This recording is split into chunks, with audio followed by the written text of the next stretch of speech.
قدرت جو اللہ تعالیٰ کے ہم پہ احسان ہے ان میں ایک سب سے بڑا احسان روشنی دے رہی ہے. جن لوگوں کے پاس آنکھیں نہیں ہیں ہمیں ان سے پوچھنا چاہیے کہ ان کو دنیا کیسی نظر آ رہی ہے. محمد اسامہ شاہ الوی کو سبسکرائب کریں.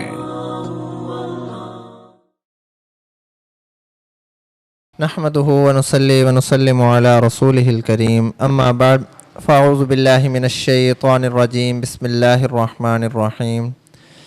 ألم نجعل له عينين ولسانا وشفتين وهديناه النجدين صدق الله العظيم.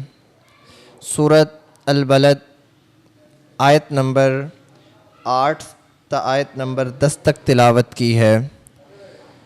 ان آیات مبارکہ کا ترجمہ الم نجعل لہ عینین، کیا نہیں بنایا ہم نے اس کے لیے دو آنکھیں، ولسانا اور زبان، وشفتین اور دو ہونٹ، وہدیناہ النجدین اور ہم نے دکھلا دی اس کو دو واضح راستے یا دو واضح گھاٹیاں.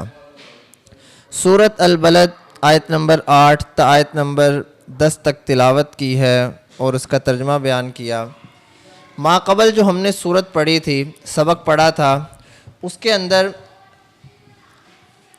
تکالیف کو ذکر کر کے تنبیہ کی گئی اور ان آیات میں نعمتوں کا بیان کر کے کافر انسان کو متوجہ کیا جا رہا ہے کہ تمہارے وجود میں ایسی نعمتیں موجود ہیں کہ اگر تم ان میں غور کرو، غور و فکر کرو اور تم اس میں اللہ تعالیٰ کی قدرت کا نظارہ دیکھو.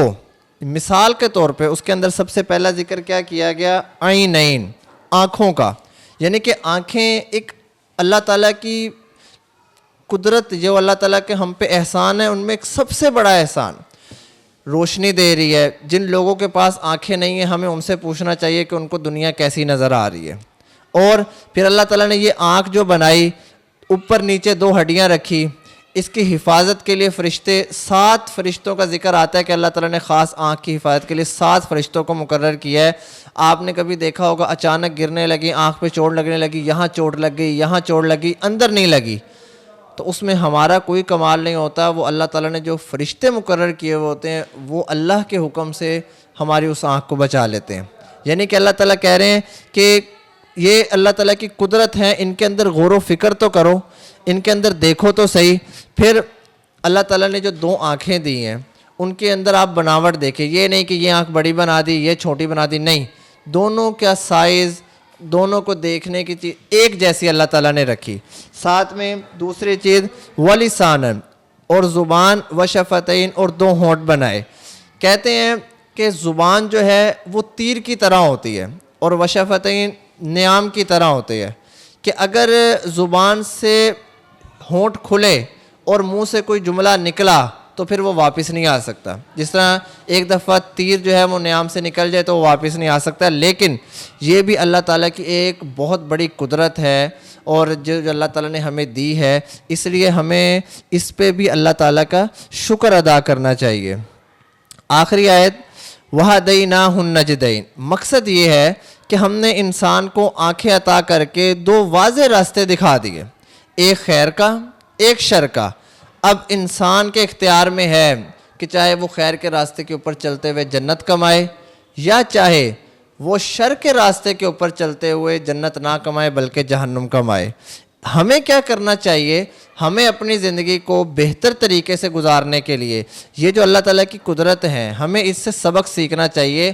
ہمیں معلوم ہونا چاہیے کہ اللہ تعالیٰ نے جو ہم پہ احسانات اتنے سارے کیے ہیں، آخر اللہ تعالیٰ ہم سے چاہتے کیا ہیں؟ وہ صرف اور صرف یہ چاہتے ہیں کہ کسی طریقے سے، کسی نہ کسی طریقے سے یہ بندے جو ہیں وہ اللہ تعالیٰ کی طرف رجوع کر لیں.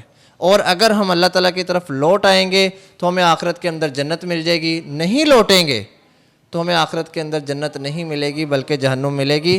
ہمیں کیا کرنا چاہیے؟ ہمیں بس یہ کرنا ہے کہ ہم نے اپنی زندگی کو قرآن پاک کے مطابق گزارنا ہے.